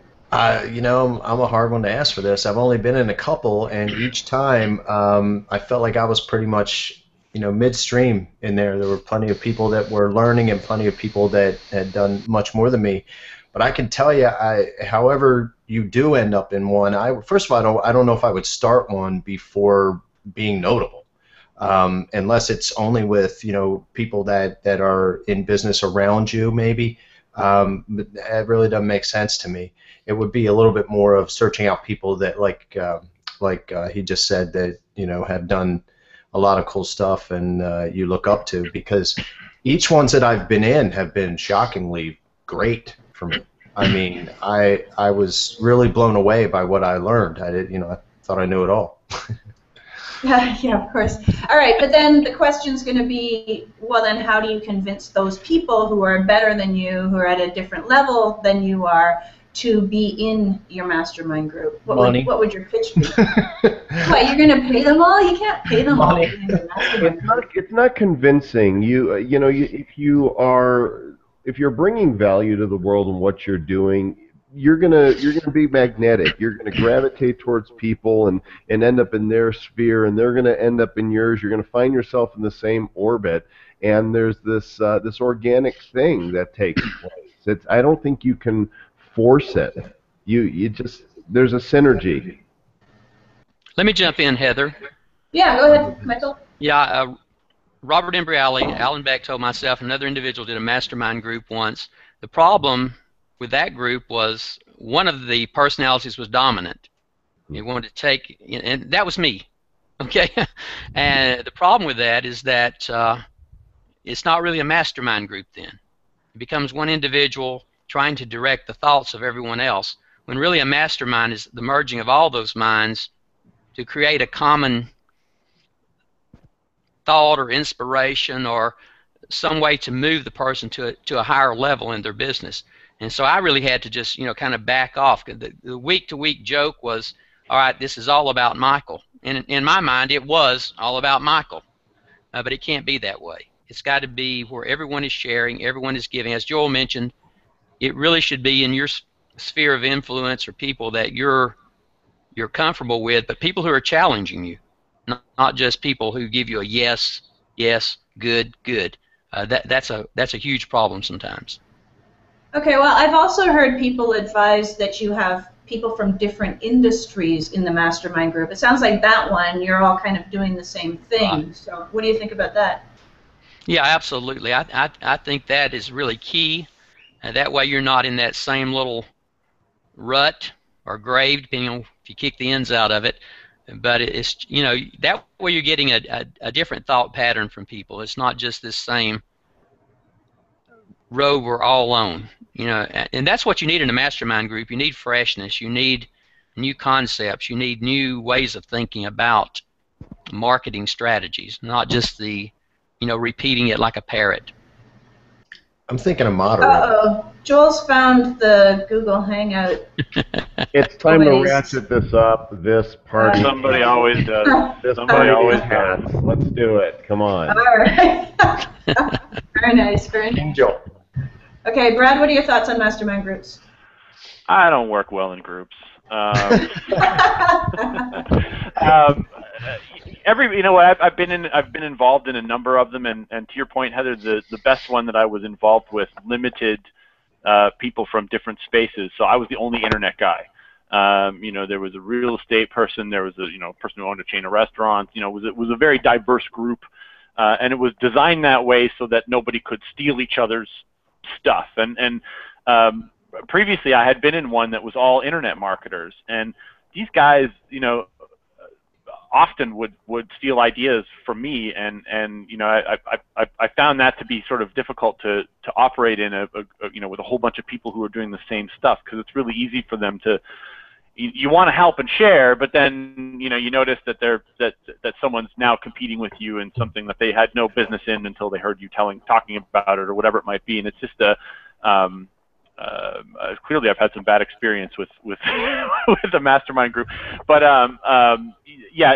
definitely the best ones, and a lot easier to get into if your realm is internet and you jump into a mastermind or you start a mastermind with people who are in a variety of different business categories, because they're not going to see you as higher or lower on the ladder than them. They're not, it's not a penis measuring kind of an event anymore. It's more about what do you bring to the table that can help you, that helps the other people in the group, and vice versa.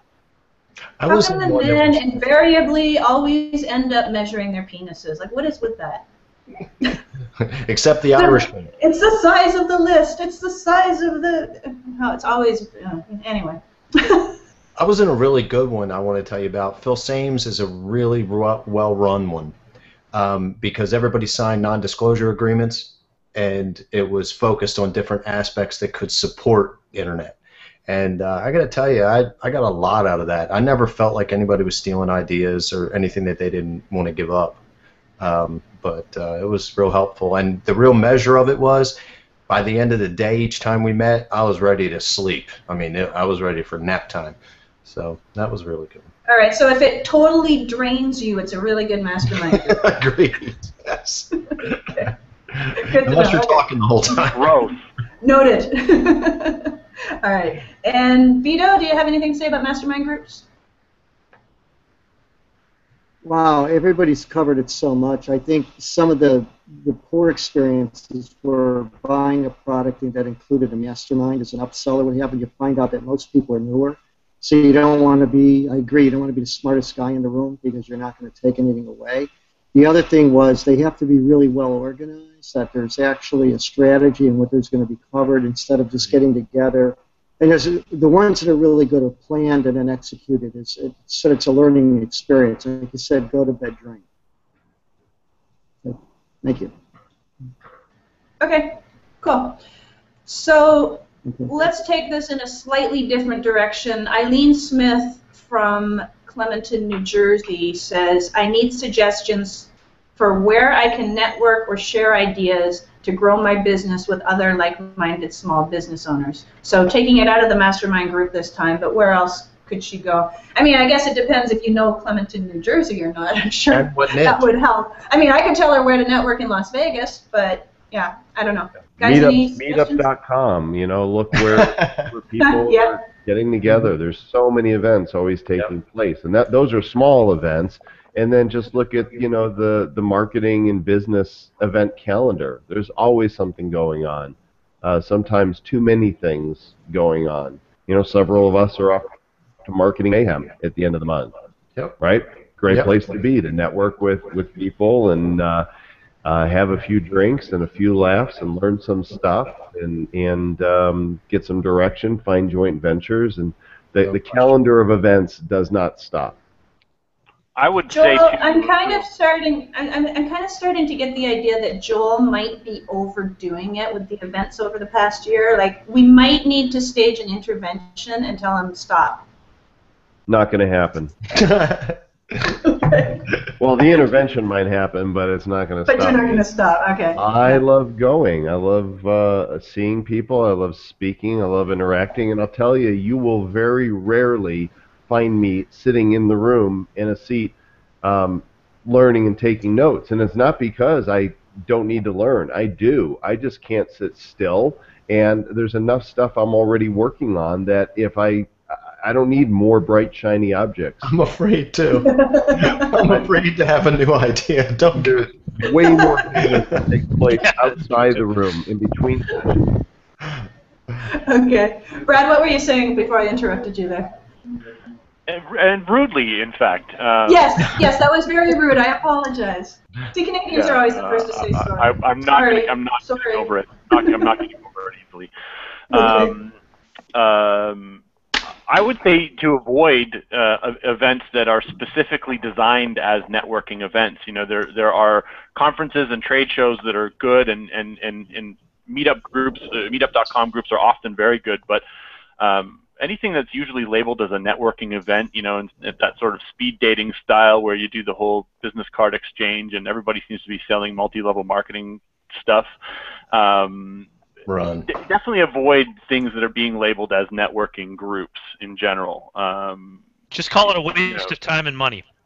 Exactly. Everybody's selling, nobody's buying. So, you know, the word networking kind of turns me off. I always think, oh, networking, like I got to go, you know, shake a million hands and bring my big Purell bottle with me. And, I think it's definitely, you know, those types of events need to be avoided, and you need to spend more time where, you know, where the real people are in your space. Yeah, okay, but those events are fun. I mean, I go to them, and it's really just social time. You need some relaxation too. It can't be all about business. But I have made business contacts there, so you know, you get the best of both worlds. That's Las Vegas, though. I mean, Las Vegas is a unique town, so it might not. Yeah, it's totally different over there. You're in a vacuum. You can't speak to this. All right. Anyone else have any suggestions? No. You know, right. This is Vito. Another local group. It's not for everyone, but BNI, Business Networking International, is very structured. You have to do one-on-one meetings with the other members and try to help generate leads for each other. And you get to know other people's businesses and share ideas. But again, it's very structured. And there is a cost to joining, but for some people, when they love it, they're there for years and years. Other people don't really like the structure, but it is another alternative. Okay, and that reminds me, what about CEO space? Anyone involved in CEO space? Thoughts? No? Those people work too hard. Do they? Yeah, not anybody get it. All right. Kevin, what were you saying? Oh, God, I don't remember. Whatever. Oh, come on. Oh, I don't remember. What? All right, let us know when you remember. I'm old. All right. Okay, so here's an interesting one. This comes from Devendra from India, and he says, I want to set growth expectations for my team so I can improve their performance. Any suggestions for motivating people? Here we go. Here we go, yeah. All right, Kevin, let's start with you. Non-employers. Yeah. No, but you have. You've been there and done that. So. 10% way to get best performance from 10% more than you really think they can do. That's their number. You tell them you expect 10% more? Okay. Yeah, I'm just really horrible at enforcing it. It doesn't mean I don't know what it should be. Okay. Well, I think maybe even like maybe we could parlay that into how would you motivate affiliates to mail, or things like that. Hitting close to home there. As a product creator, that's something that you would want, right? And that's the closest thing we would have to employees. Maybe we could work with something like that. Yeah. There's tons of research on this. The best thing you want to do is break people into small groups. So if you say that you have 50 people in your affiliate promotion, and God bless you if you do, that's pretty amazing. But don't just have one group and the top person's going to get a prize. That's a failure. All it does is get the guy who's got the biggest list, sorry, he's really going to probably do the best on that. And you're going to miss out on the next 49 people really doing well. You want to break people into competitive categories. So people who are in that, say, fill same category go over here, and then people who are in the middle go here, and then you put people over here. And this is true whether you have offices or whether you're competing between branches of banks. And what we do is we create situations that are relatively equal, and people perform best when they're in relatively equal situations, particularly men. Women tend to perform better when they're in groups of elite other women, but not men. Men tend to freak out when they're around a bunch of superior people. You want people to perform well for you, put them into stratified groups. That's what's going to make you money, and it's how you're going to make cash. Wow, that is brilliant. I have never heard that advice before, and there's so many affiliate promotions. If they had done that, they would have been so much more successful because nobody wants to compete against the big dogs. It's like, what's the point? So, yeah, that's that's a great solution. Anyone else going to top that? I think that's pretty hard to top. Well, I think Brad and Joel should have some really good comments about this. All right, Brad. I'm going to answer the original question because I'm not very good at motivating affiliates to mail. Okay. It's not really my model. He's so like, no. But I do have staff, and I've definitely dealt with a lot of setting growth expectations with people, and I think the easy thing that people always try to do is they arbitrarily come up with numbers. They'll sit down with the employee and, I call it napkin math. Let's pick a fucking number out of nowhere and let's say this is going to be your growth. Can we agree on that? Yeah, okay, we both think that's reasonable. And it really doesn't, without any real data behind it, it's easy to fail, the napkin math. So I always like to look at past performance and have they been growing, and also ask them what I can do to help them to meet those numbers, because I think, if you're going to use the word team, you're part of that team, and your real role is to get out of their way and support them. So find out what tools they need from you. Is it education? Is it software? Is it, more budget, whatever it might be, and empower them with all the tools that they need to get to those numbers, and then review them on a monthly basis. But I think you've got to always look at past performance, and you can't just map out projections on a spreadsheet. And it's one of those things where when you expect people to grow a certain amount compounding every month, people don't realize that you can't just do it. Growth doesn't work that way. We can let's just say you're going to grow 10%. Your sales are going to go up 10% per month, and we're going to put that on a spreadsheet. And a year from now, we're going to be making millions of dollars. And it doesn't always scale that way, the way that we think it's going to. So I think it's really important to not get married in the spreadsheet projections, the napkin math. Agreed. Yeah, I agree, and we're in a unique niche, the info product niche, and whether what niche was that? I'm sorry, I can't hear you when you mispronounce the word, Heather. It comes out sounding like wah wah wah wah. Whether it's ebooks or courses, member sites, whatever, typically we do a launch, and it's not that we don't have products that aren't evergreen, we do, but typically we'll do introduce a product around a launch. It'll last 3 days, 7 days, 10 days, 2 weeks, whatever, and we amass our affiliates, and everybody blasts at once. And one way to motivate them is with a contest. Not because they need the bonus money, right? Your top performers aren't going to go, oh, great, I got another iPad. It's the competition. It's the competitive factor in it that the affiliates like. And I love Kevin's idea of, putting people in various levels that they operate in. So the guy that's new to affiliate marketing can push hard and still feel like he can win something. And one of the things some marketers do is they promise reciprocity, which I never will. I don't like that. I'm not like, you scratch my back, I'll scratch yours. Here's a product. If you feel it's of value to your audience and you want to sell it and generate affiliate commission, here's how you do it. When you have a product, feel free to send it to me and show me what it's all about. But if it's not a right fit for my audience, I'm not going to mail just because you mailed on mine. You know, this is how it works, and I don't like when people mail and say we reciprocate. It rubs me the wrong way.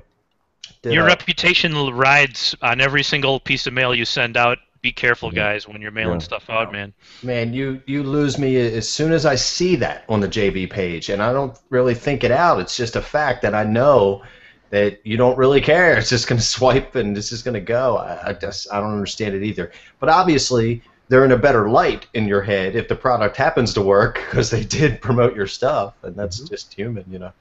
But yeah, no, I couldn't agree more. All right, Michael, do you have any advice for motivating people?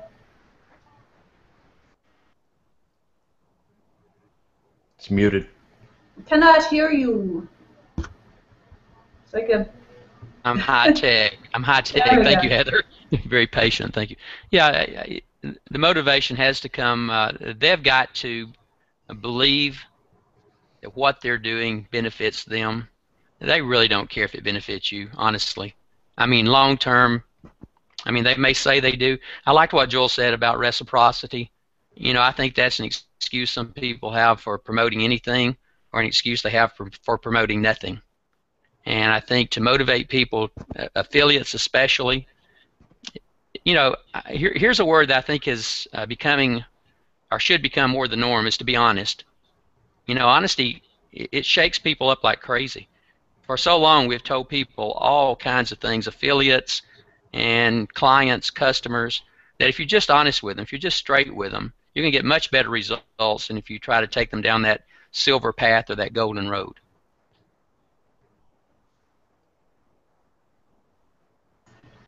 Okay. Before we move on, have we heard from everyone on that? No, Vito, what do you think?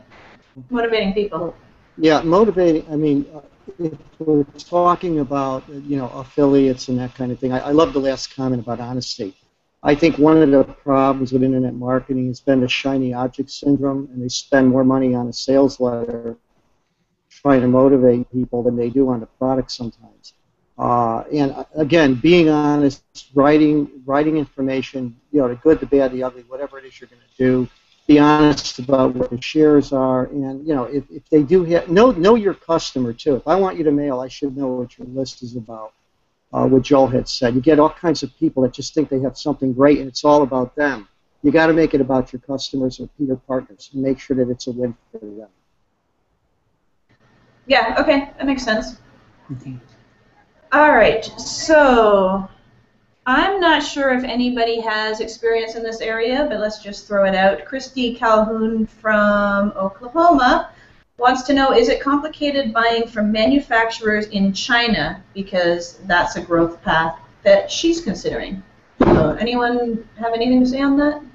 I actually can speak to that because I live in Oklahoma. I thought you were going to say that you're a ka-ching. No, actually, I do have experience in manufacturing. I manufactured these in China, the ka-ching buttons. See, that's exactly what I just said that I thought you were going to say. Yeah. Psychic. Yeah. Okay. Get out of my head, Heather Vale.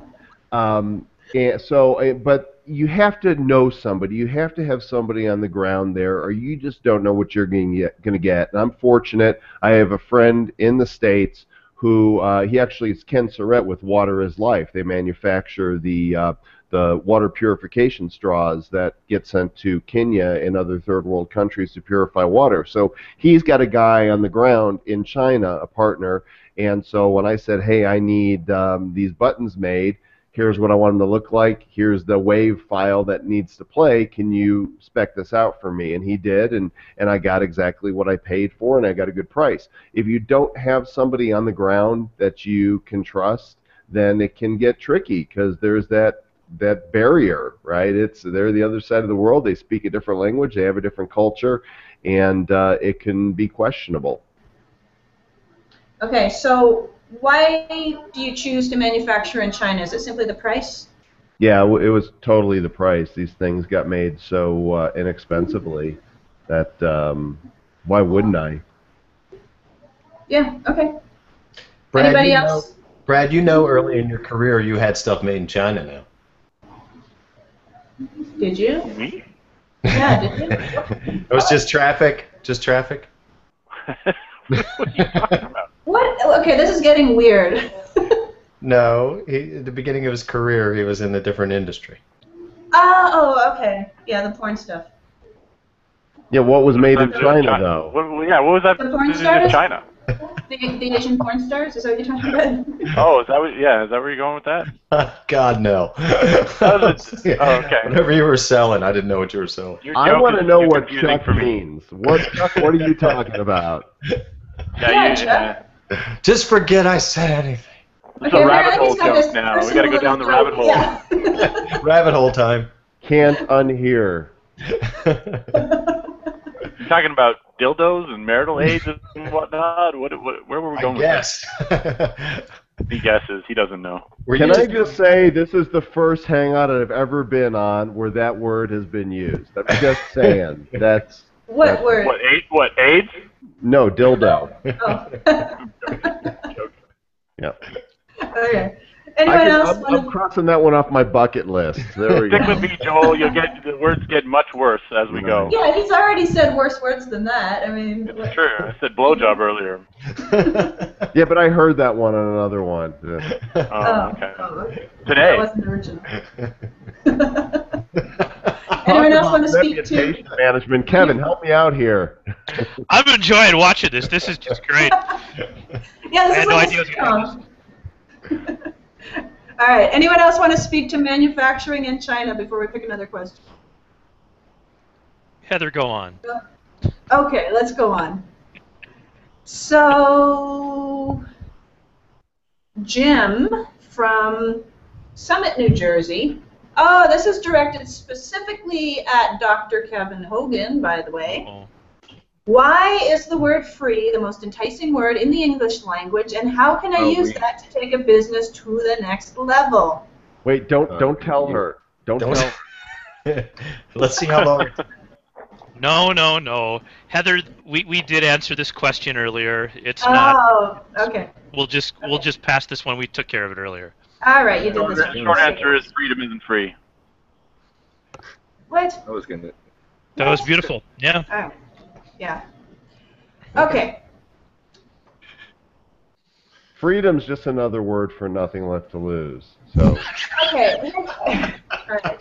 Here's another one that also, I'm not sure how many of you guys have an answer for this specifically, but we can apply the same to internet marketing as well. So this is from Ian Hannaford from Thailand, and he says, after many years, I'm still frustrated by the 97% failure rate in network marketing.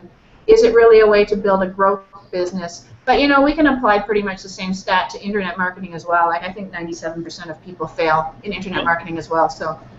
But Yeah, for different reasons. Yeah, let me play here for if I can. Yeah, let's play. The idea that you're going to... I'm a math geek, so I figure out stuff all the time on numbers, and I got irritated with Amway one. Can I say this in real life? Yeah. You just did. It's a bunch of crap. I mean, if you guys get out of this stuff and get into a real business, and people fail at internet marketing for different reasons than they do at network marketing. Network marketing, it's extremely difficult to make any kind of a living just because of the logic of how it's structured. You can learn from network marketing, but really it has nothing to do with why people don't do well in internet marketing. People fail at internet marketing because they don't do what they don't know about. They try to find the niche that's doing really, really well now and try to sell something that's going to make money, and they don't know anything about it, so that's pretty much a one-shot. It's a one-shot deal. It's a one-off, and you're going to fail. You got to do the stuff that you like. Stay away from the network marketing. Do stuff that's really interesting to you that you like. And then online is hard. It's work. Everybody on this panel puts in hours, or they have. That's Michael, and that's Vito, and that's Brad, and that's Joel, and Chuck, and everybody here works. Heather works. And you go and you do your interviews when you're off camera for that 45 seconds. That's what real business is. And you will make money online if you are willing to pay the price. And there is a price for being able to work in your underwear. Part of that is the mailman laughs at you like every 8th day that he drives by the house. Anyway, so... You can do it, though. You have to work hard. You do have to be honest. You have to have intelligence. You've got to care about people, do well, and care about your audience as much as you do the people that your own reputation with the people that are around you. That's how you make money. Stay away from the network marketing. You will not make money there. I'll just tell you now. You just won't. And online marketing is just a completely different world. You're taking what you like and you're selling it to a group of people that can benefit from it. That's a whole different world. It's 100% different world. Let me jump in. Let me jump in, Heather, if I can. Yeah, let me do a little controversy here. You can make money. You can make money in network marketing, okay? But you got to treat it like a business. Too many people treat it like the lottery. You know, you've got to build it as a business, not as a get-rich-quick scheme. And you've got to treat it as a 5-year plan, a 10-year plan. You know, you've got to map it out where it becomes a business, and someone's got to sell something. The problem is no one wants to sell anything anymore in network marketing except the dream. And as a result of that, people get frustrated because they've been told in 30 days, 60 days, 90 days, I'm going to make my $1 million. When in reality, people do make money in network marketing if they treat it as a business. But most people do not treat it as a business. And and those exact same things again can be said for internet marketing, because a lot of people, they're looking for get rich quick, and the 97% failure rate in both cases, it's people, and I'm not saying that they're similar. They're not similar, of course. And I'm not a network marketing person. However, and I'm not sure where they get the 97%, Heather. I mean, I keep hearing they say it's 97. They say it's much higher. Where do they get these figures? I've actually heard 99, but yeah, every time I've heard the stat, it's somewhere in the 90s. So he's probably going with 97 because remember a few years ago, it's like everything had to end in 97 right. Instead of 99. What used to be 999, now it's 997 because that converts better. But whoever tested that, one person tested it, everyone jumped on board. But the failure in both of these industries really is about mindset, and it's about having the information in front of you about what to do, but not believing that you can actually do it, and so therefore not following through, not doing the work required, and not actually putting in the effort. And that's why people fail in both of those industries, as far as I'm concerned. Is that not? No question. I think number one is drive. Period. Yeah. Because I don't know anybody in our world that's successful that doesn't have an unlimited amount of drive. Okay. But after that, even if you get past that point, you still are in an environment built on trust and credibility. So if you're not delivering or over-delivering, then you need twice the drive I do. Okay, because you've got to constantly find new human beings. And I just think that, first of all, the drive. Number one, I've never met anybody with the drive to succeed, even if they're not intelligent, not make money at it. Okay, it's all about the drive. Number one. True. But on the other side, it's when it comes down to getting past that point, okay, you have the drive to make some money at it. After that, it's not about finding like Brad had mentioned earlier, like the shortcut or the loophole or any of that crap. It's a trust and credibility business, so it becomes focused 100% on giving value. That's the only way that it will work more than 10 minutes, But drive, number one. Yeah, absolutely. Okay, anyone else want to chime in on this? Well, I will. Go ahead, Brad. Go ahead, Joe. You go, Joel. No, you go. No, you go. Okay, all right, I'll go. I think there's a high failure rate in every business. I think internet marketing, network marketing, whatever label. I mean, try opening a restaurant in 2014 and see how successful you're going to be. I mean, I think every category of business has its high failure rate because you're always on uncharted territory, and you're always kind of going on the unmapped road, unless you're opening a franchise, and even that has a higher success rate than most because at least it has formulas and systems and territories and things are somewhat carved out for you. But I think if you're going to try and blaze your own trail as an entrepreneur, you're going to be up against high failure rate in everything that you do. And I think it's already been said here, character is really important. Being able to you as a person don't have to have a high failure rate. The businesses that you attempt might have a high failure rate, but your willingness and ability to pivot is what will make you successful. The quicker you can shift gears when things don't look like they're working out, the better off you're going to be in business. I can't really speak to network marketing in general because it's not a world that I operate in, but I think all businesses have a high failure rate, and I think that's just part of blazing new trails in anything. Yeah. Okay. True. Joel, what were you going to say? I was just, there are a handful of people, obviously, that succeed at network marketing, but by and large, it is very difficult. And the difference between getting involved in a network marketing and treating it as a business and doing internet marketing of some sort is you're probably far more likely to alienate friends and family in network marketing because most organizations teach you to go after your warm market first, right? And it's always a matter of recruiting people that you know. Now, in internet marketing, we also recruit friends and associates to be affiliates, but most often we're not going to family and friends to do that. We're going to existing business associates. And I think one of the problems inherent with network marketing is many people are not mature enough to stop to see people as people rather than somebody they can put into their downline. Good point. It's a human problem. It's not a network marketing problem. It's a human. Is it again about people? By the way, seems to be the theme of this call. When we're done, Heather, I've got a product I think that you should introduce to your people, and we could build a great downline. Oh, okay, great. I'm really looking I have a forward to this. fireside chat about it on the weekend. We're gonna multi-level market ka-ching buttons. Okay. So, anyone else want to chime in on this one? Talking about failure?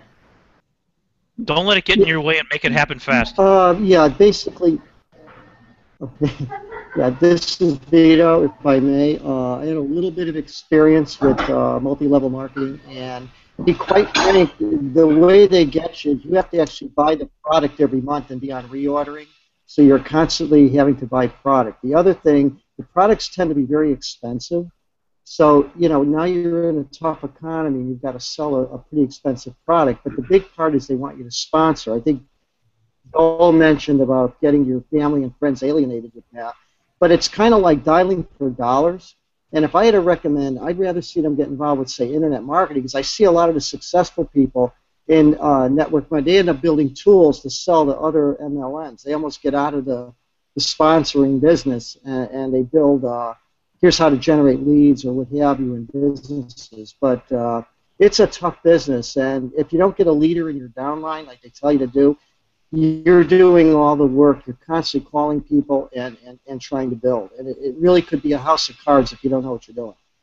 Well, and I'm going to put a little addendum on there, is that I've actually been part of several, but never in the role of, okay, I'm going to build an organization. I've had other reasons for joining. I wanted to try the product, for example, like I did that with Shakeology. And then I told people that I did it, but I wasn't out there trying to recruit people or actively sell it. At another organization, they have some really large events, and they need social media. But in order to be considered to be a speaker for this audience, you need to be in the organization. Kevin's smiling because he knows exactly what I'm talking about. And so there's an investment for me to go, you know what? I'll try this. I'm not going to sell it, but if I'm in and I can make the right contacts and it helps grow another part of my so-called not business, then why not? Because really, anybody in business, they need to know what it is that we're teaching about business. Yes, very true. All right, so guys, we're almost at the top of the second hour. We're heading into the end of the show here, so we kind of like to wrap it up now and get everyone's final thoughts for the day. Anything that you wanted to say earlier, didn't get a chance to, you just want to wrap it up about growing your business. Anything you want to say? Let's start with Brad. Okay, start with me. Yeah, I don't know if I have much to say here. I mean, I think we've covered quite a few cool topics. Oh, come on. There's always something final to say. For me, the big mistake that I made along the way, another mistake, I guess, if I'm going to go back to that original question, that I made along the way was thinking that I needed the trappings of growth to grow. At the height of my business, I had I owned my own commercial building, 2,000 square foot building. I had, huge overheads and staff and things that I didn't really need and success can kind of breed laziness. So you tend to throw money at things when money's coming in that doesn't necessarily need to be there, and all these monthly expenses and all this kind of stuff. And along the way, I've upsized my business and downsized my business. I'm back to working from home, which I really love, and I've shed off a lot of these sort of crazy trappings of growth along the way. So really ask yourself if these things are necessary as your business is growing. Do I need an office space? Do I need to buy a building? Do I need all these additional taxes and expenses and all these other things? And are they going to really make a difference on my bottom line? And if they're not going to, then be smart about the trappings that you take on when you're growing. Great. Okay. How about Joel? What do you think? Final thoughts? Life is not about making money. We are unique individuals, and I believe we are, and we're designed to bring value to the world around us. We need to discover the best way that we can do that. But I've made a lot of money. I've lost a lot of money. I think all of us here can relate to the swings. Nothing is, forever. The markets are always changing, and way more important to me today than building the business and making a bucket load of money is the lifestyle that I enjoy. Time to hang out with friends, time to have leisure time, to be able to go and travel and go to events if I want to, do business if I want to, and not if I don't, and not worry about growing this megalith of an organization. It's just, life is short. I just turned 50, and there's too much stress in all that. It's like, what do you need and what do you want to accomplish the lifestyle that you enjoy having? And I don't think people look back on their lives and go, man, I'm glad I worked 80 hours a week and made this boatload of cash. It's just not worth it to me. Yeah. If it's worth it to you, then you have my blessing. Go and work your butt off and make a boatload of cash. Okay. Chuck, final thoughts? Pretty damn similar to both. Yes, I totally agree with Brad on that upscaling thing. In my head, it was I had this grandiose plan, and then by the time I got there, I realized I made less money doing it, and it was just wanted to shoot myself in the forehead. So, that I couldn't agree more. If you have some success, that does not mean go to this, whatever you have stuck in the back of your head is, going into major growth. As far as Joel, I'm right there with him. I mean, I've been doing this for a long time, and I remember right in the beginning being so focused on, there was no question about stress wasn't even an issue. It was about going after stuff and growing it. But I'm not there anymore. I don't really feel that way anymore. I feel like it's about the lifestyle. And also I want to add that when you have a business like internet marketing, or even, I guess, network marketing, I'm kind of guessing because I haven't done that. I think that really the only way to find any stability in this is to build an email list and take very good care of them. Because then with that relationship, you're built to swing whichever way the market does. But other than that, pretty damn close to what everybody else thought here. I'm glad it was all said. I didn't have to be the guy to whip it all out, but I'm in agreement. All right, there we go again with the dirty analogies. Okay. Vito, final thoughts. Okay. Now, I mean, obviously everybody's been so good at summarizing. Going last is tough because you have all these great people ahead of you. It's like, okay, what the hell am I going to say now, But essentially, I think if you define your growth and you're clear on what it is, that makes a big difference. And if you make it achievable and have a positive mindset, you're going to be doing it. But by all means, avoid negative people. That could throw you off more than anything, and from a business perspective. It's just positive people will help you achieve your goal. And enjoy the journey. Life is too short. Nice. Okay. That's all it. Right, Michael. Thank you. Michael, final thoughts. Yeah, have an exit strategy for partners, for your business. If you're branding yourself, you really don't have a business you're going to sell. Build a business, not a brand of yourself. And the biggie to me, I said this last night, don't let anyone steal your dream. It only takes one person to make that dream come true. That one person is you. So everyone listening, don't give up, don't quit, don't give in. Just do it. Okay, cool. And Kevin, final thoughts of the day. It's okay to fail. Fail quickly and know that it happens to everybody. People who make millions and millions and millions of dollars fail all the time. It's a good thing. Make sure that you do smart marketing hours. Don't waste your time doing stuff that doesn't matter. What doesn't matter? I don't want to say because I don't want anybody to get mad, but think about the things that you do every day that aren't producing, revenue, and then look at the things that you're doing to serve your audience, and then do those things. So do the things that are serving your audience, and do smart marketing hours. Those are the two things that are going to pay off. And if you look at your list, I hate the word list. If you look at your list as a fan base or friends that you're going to meet someday, you treat them a little differently than you really do. And I know everybody always goes, "Oh my God," but this is just reality. If you look at people like you really care about them, because you do, as irritating as they can be, your customers are always irritating people, but God, they're great people though too. We love them, and you treat them better than you do anybody in the world. And it lasts a long time. It lasts a long time. Be okay to fail and be okay to develop real relationships that matter with people. Okay, great. So this is it. We're at the end of the Hangout. You guys have been a great panel to have for the final show of the week, wrapping up the week. We've had a lot of good Hangouts this week, but this was actually a great way to end it and help people take things to the next level. So I want to thank you all for being here, for sharing, for being real, being honest, and just being a part of creating something that we kind of masterminded on this. So thanks for being part of our mastermind. Thank you. I'm Thanks out for of having here us. now. I'm going to hand it back to Zane and Alan, and they're going to wrap things up. I unwrapped. Now they wrap again. We're all rappers here. Yeah. Right. All right. Yo. Thanks, guys. Word. Yeah, thanks, Heather. Yeah, that's me rapping from the 801 Salt Lake City. What? Okay, no, I'm just kidding. But I actually wanted to post this comment here through the awesome comment tracker. Christy says, and I agree.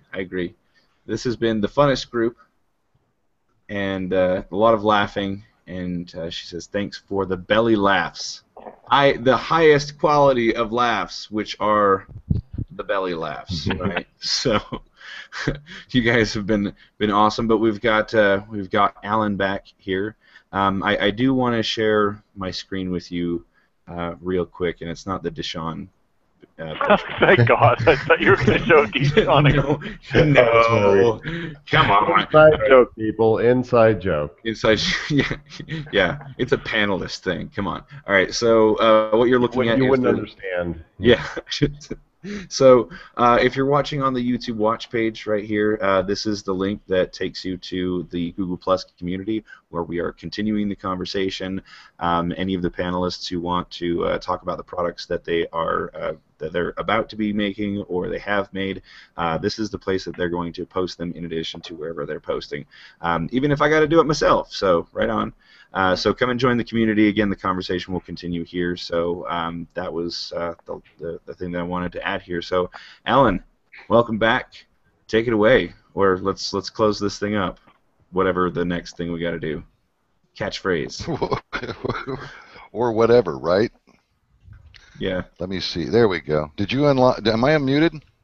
You are unmuted. Oh God, help us all. This has been fantastic. I can't believe we're at the end of these 5 days. But all I can say is, Brad, if you do move into Joel's under the stairs with those cats, I have a lot of experience herding cats from this last week. I'll go help. I really only need help cleaning up all their wonderful. shit. I'm not worried about anything else. It's just the cat litter. Herding is not a problem. Oh man, well I don't do the cleanup very well, so it's all those piss clumps that I'm worried about. Offer off the table. But I just wanted to say what an incredible experience this has been running this experiment, and you guys have been champions through this entire webinar series, and to appear on tonight and do the job you've done on a Saturday night, no less. and carry across with a Saturday night kind of party feel. I think it was appropriate, actually. We probably should have put the 18+ limit on the video, but what the hell? It's nothing nobody's heard before, right? Sorry, guys. But again, I just want to thank everyone. I want to remind everyone that the lifepathbooks.com is one of the sponsors here, and Invids with a Z, that's INVIDZ.com, has made this possible. As soon as we close this out, the recording's available. You can still, when you're watching the recording, you can go register at thefantastic40 with a 40.com and get one PDF where we haven't got it quite put together yet, but it will be as of tomorrow, I think, of all of these great panelists from all 5 sessions, the gifts and goodies they brought, the schedule and everything. And still download that, even if you're watching, like I said, Netflix style and spending an entire day with going through the entire 10 hours. Thanks to everybody. Hate to bring it to an end. It's been so great getting to work here with Kevin and Joel, nephew, my favorite nephew, Joel, and Michael, and Vito, and Vito, and Chuck, and I've just Brad. I've never worked with you guys, but boy, is it fun watching you work. I want to work more with you. All right, let's just end it there. Everybody, have a great night. It's you can see you may not be able to see it in my video. There's bottles behind me here. I'm going to be putting on my party hat and celebrating the end. So I encourage you all to imbibe in your favorite. Good night. Good meeting.